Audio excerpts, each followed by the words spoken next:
Selamat siang semuanya. Di sini kita akan membahas tentang penjelasan poster yang kita buat. Nah, poster yang kita buat ini bertema tentang historis identitas nasional. Di sini saya Saya Cindy. Geraldo. Saya Adit. Saya Aurel. Saya Grace. Oke, sekarang kita akan membahas mengenai historis dari identitas nasional. Nah, historis identitas nasional ini ditandai ketika munculnya kesadaran rakyat Indonesia sebagai bangsa yang sedang dijajah oleh asing pada tahun 1908, yang dikenal dengan masa kebangkitan nasional bangsa. Rakyat Indonesia mulai sadar akan jati diri sebagai manusia yang tidak wajar, karena dalam kondisi terjajah. Pada saat itu muncullah kesadaran untuk bangkit membentuk sebuah bangsa. Kesadaran ini muncul karena pengaruh dari hasil pendidikan yang diterima sebagai dampak dari politik etis. Dengan kata lain, unsur pendidikan sangatlah penting bagi pembentukan kebudayaan dan kesadaran akan kebangsaan sebagai identitas nasional. Pembentukan identitas nasional melalui pengembangan kebudayaan Indonesia telah dilakukan jauh sebelum kemerdekaan. Kongres Kebudayaan di Indonesia pernah dilakukan sejak 1918 yang diperkirakan sebagai pengaruh dari Kongres Budi Utomo tahun 1908 yang dipelopori oleh Dr. Rajiman Widioningrat. Kongres ini telah memberikan semangat bagi bangsa untuk sadar dan bangkit sebagai bangsa untuk menemukan jati diri. Peristiwa-peristiwa yang terkait dengan kebudayaan dan kebahasaan melalui Kongres telah memberikan pengaruh positif terhadap pembangunan jati diri dan atau identitas nasional. Secara historis, pengalaman Kongres telah banyak memberikan inspirasi yang mengkristal akan kesadaran berbangsa yang diwujudkan dengan semakin banyaknya berdirinya organisasi kemasyarakatan dan organisasi politik. Puncaknya, para pemuda yang berasal dari organisasi kedaerahan berkumpul dalam Kongres Pemuda kedua di Jakarta dan mengumandangkan Sumpah Pemuda. Bangsa Indonesia mengaku bertanah air yang satu, tanah air Indonesia. Berbangsa yang satu, bangsa Indonesia, dan menjunjung bahasa persatuan bahasa Indonesia. Identitas nasional Indonesia menunjukkan pada identitas yang sifatnya nasional. Selanjutnya akan dijelaskan oleh teman saya. Jadi pada uraian sebelumnya telah dijelaskan bahwa identitas nasional itu bersifat buatan dan sekunder. Yang dimaksud bersifat buatan adalah karena identitas nasional itu dibuat, dibentuk, dan disepakati oleh warga bangsa sebagai identitasnya setelah bernegara. Dan disebut sebagai bersifat sekunder karena identitas nasional itu lahir setelah bangsa itu telah memiliki identitas primer, yaitu kesukubangsaan mereka. Berbagai pendapat menyatakan bahwa proses pembentukan identitas nasional umumnya membutuhkan waktu, upaya keras, dan perjuangan panjang di antara warga bangsa negara yang bersangkutan. Hal ini dikarenakan identitas nasional adalah hasil kesepakatan masyarakat bangsa itu. Setiap kelompok bangsa di dalam negara umumnya menginginkan identitasnya dijadikan atau diangkat sebagai identitas nasional, yang mungkin saja belum tentu diterima oleh kelompok bangsa yang lain. Inilah yang menyebabkan sebuah negara bangsa yang baru merdeka mengalami pertikaian internal yang berlarut-larut untuk saling mengangkat identitas kesukubangsaan menjadi identitas nasional. Bangsa Indonesia lahir dan menyelenggarakan kehidupan bernegara. Selanjutnya mulai dibentuk dan disepakati apa saja yang dapat dijadikan identitas nasional Indonesia. Dengan perkembangan kehidupan berbangsa dan bernegara hingga saat ini, dapat dikatakan bahwa bangsa Indonesia relatif berhasil dalam membentuk identitas nasionalnya. Demikian pula dalam proses pembentukan ideologi Pancasila sebagai identitas nasional.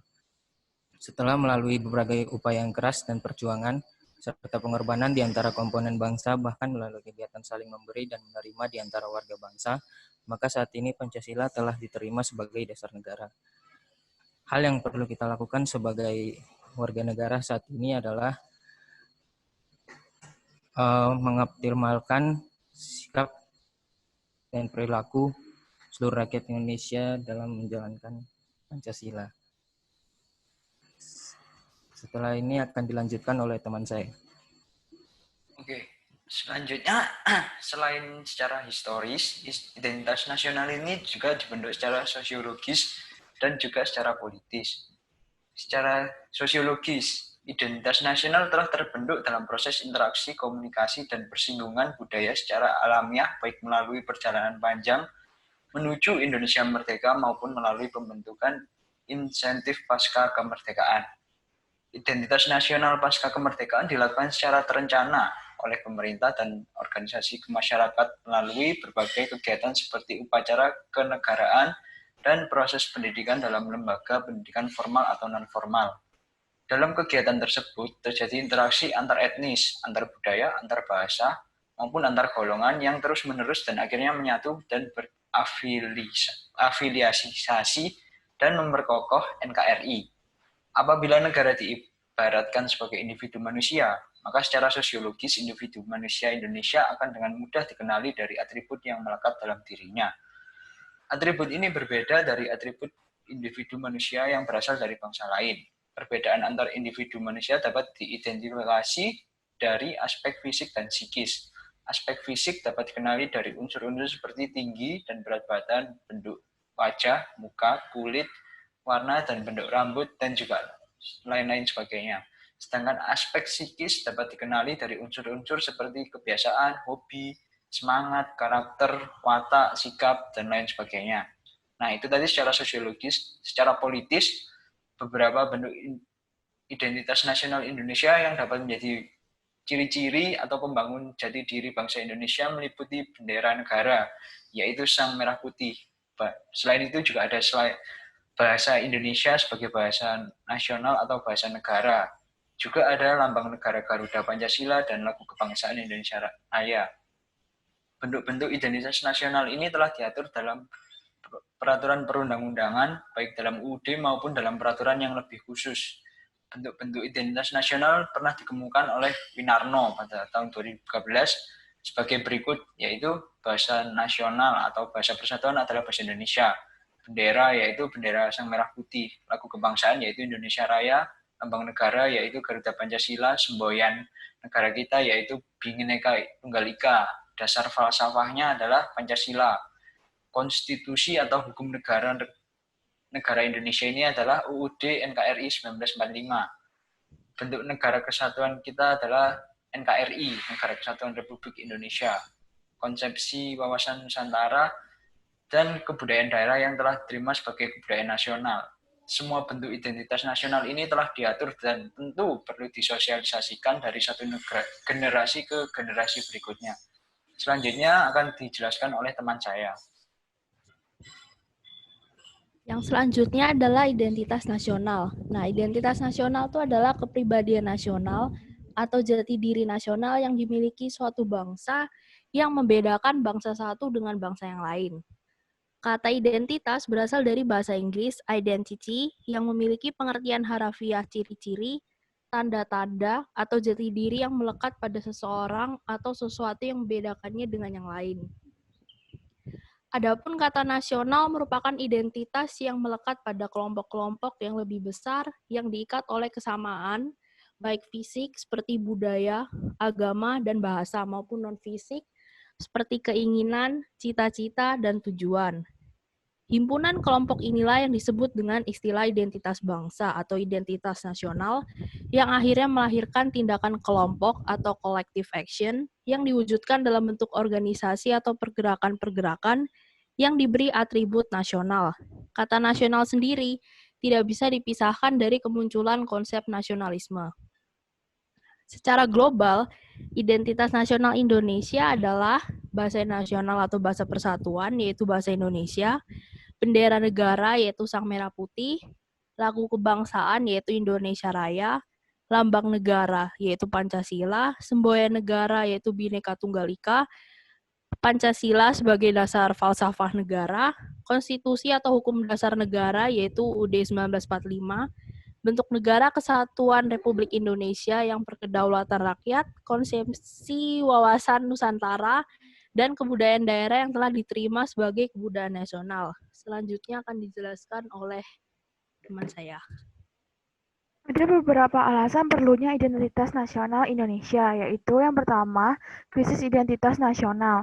Generasi orang tua sekarang merupakan produk dari sistem pendidikan yang tidak mengajarkan pentingnya identitas nasional. Makanya mereka tumbuh dewasa dengan meremehkan hal-hal yang sebenarnya fundamental dalam membentuk kepribadian seorang Indonesia. Minimnya Kebijakan yang menghasilkan suasana konduktif bagi pendidikan nasional membuat masyarakat, terutama orang tua, beralih fungsi ke kurikulum asing. Padahal hal itu juga mengakibatkan kesadaran bangsa atas identitas nasional melemah dan berisiko mencetak generasi yang tidak peduli akan kesejahteraan bangsa.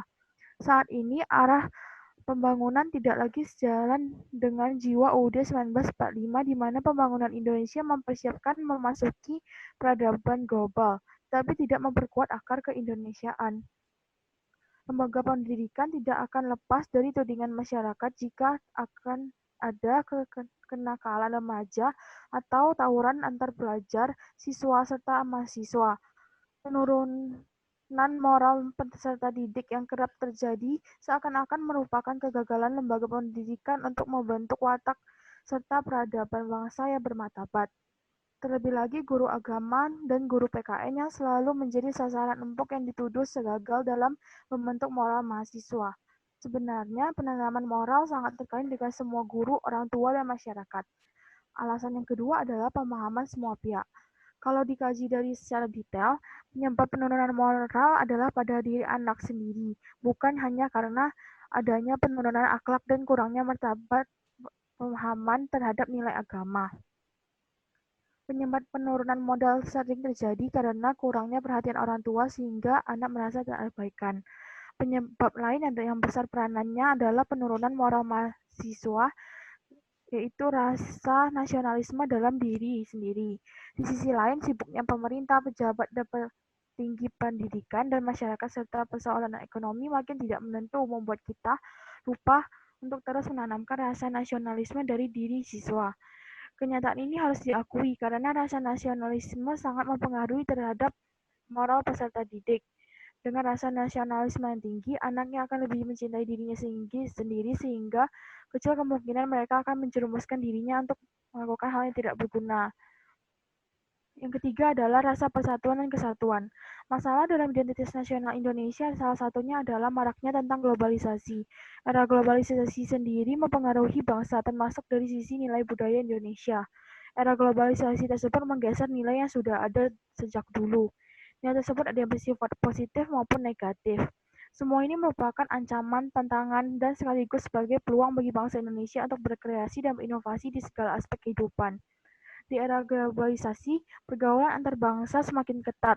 Batas antara negara hampir semakin tidak ketat.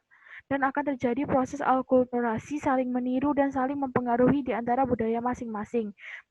Menjadikan setiap perbedaan adalah pembelajaran yang wajib diikuti dan dilakukan. Untuk itu, berdasarkan sila ketiga yaitu Persatuan Indonesia, pendidikan dan pembangunan sosial budaya dikembangkan atas dasar penghargaan terhadap nilai sosial yang beragam dari seluruh wilayah Nusantara. Untuk itu perlu adanya pengakuan dan penghargaan terhadap pendidikan, budaya, dan kehidupan sosial berbagai kelompok bangsa Indonesia sehingga mereka merasa dihargai dan diterima sebagai warga negara. Dengan demikian, pembangunan sosial budaya tidak menciptakan kecemburuan, kesenjangan, diskriminasi, dan ketidakadilan sosial.